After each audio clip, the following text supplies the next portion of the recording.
Good morning. I hope you're fine today.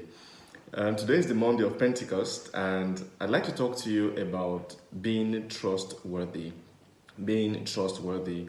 Depending on which part of the world you are, you might be celebrating today Mary, the mother of the church, or just the Monday of Pentecost, Monday after Pentecost.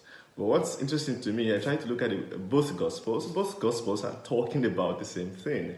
The first one, Mark chapter 12, from verses 1 to 12, talks about Jesus who gives a parable about a man who had a big vineyard and entrusted it to workers who were supposed to work on the vineyard and then give him his returns. Those servants failed, and even when he sent his son to them, they seized him and killed him.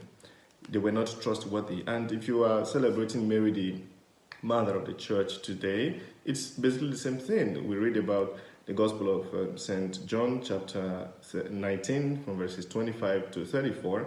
And there what happens is that Jesus is dying on the cross, and then he looks around, his mother was alone, and then he entrusts her to his beloved disciple, John.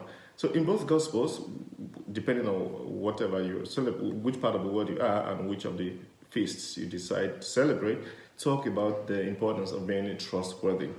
So therefore, I'd like to say three things about being trustworthy. The first is that being trustworthy is not the same thing as being trusted. You might be trustworthy and yet no one trusts you. You might be well educated and no one employs you. You might be qualified and yet you're not promoted. That's a different matter from being trustworthy. The fact that no one trusts you does not mean you are not trustworthy. So what is important is not to bother. I mean, a lot of people bother a lot whether they're trusted or not. That's not important. What is more important is to work on becoming trustworthy, because you can actually be trusted while you're not trustworthy. That's what happened in the first reading of this morning. God entrusted the Garden of Eden to Adam and Eve, but they were not trustworthy. They didn't even misuse their freedom. So take note that being trustworthy is not the same thing as being trusted. God trusts us, and he expects us to work on our credibility, on our becoming trustworthy. Now, the second thing I'd like to say is that being trustworthy is the basis of everything. You see, you might think that, oh, well, it doesn't really matter. I just borrowed some money from him. I haven't paid back when I said I would pay. It doesn't matter. It does matter. If you have promised someone that you're going to repay some amount to him or to her, please, by all means, do so. If you have promised to be at the meeting by 3 o'clock, by all means, be at the meeting by 3 o'clock. If you cannot be there, save your dignity, save your integrity. Call in and say why you cannot be there. You see, commerce, world over, business, world over, depends on consumer confidence. What does that mean? It just simply means trust in the system. So we need to constantly work on becoming trustworthy, on making our systems trustworthy. The reason many systems in the world today are suffering is because they were never trustworthy. Many political systems are breaking apart because they were not proof-worthy, they were not trustworthy. So child of God is important, both in our personal lives, in our community lives, in our national lives, to continuously work on being trustworthy, so that whatever we do, we can trust one another. I mean, I'm sitting down here, it's because I trust that this chair is not going to disappear. So everything we do basically is based on trust. We trust that the earth is not just suddenly going to blow up into flames.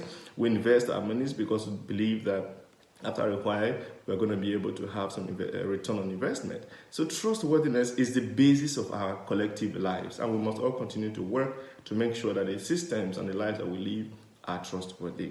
The last and the final thing I'd like to say is that people who are not trustworthy are bridge breakers.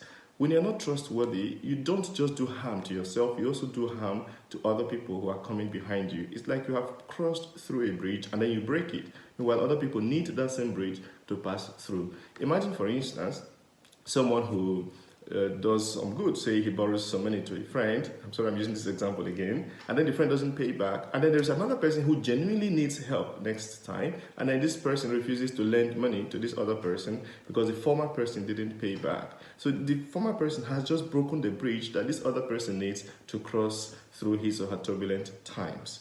So, child of God, it's important today to think seriously about being trustworthy. God has entrusted our lives to us. He has entrusted your wife to you. He has entrusted your children to you. He has entrusted your business to you. He has entrusted the gifts of the Holy Spirit to his church. He expects of us that we be trustworthy. May the Almighty God bless you, the Father, the Son, and the Holy Spirit. Amen.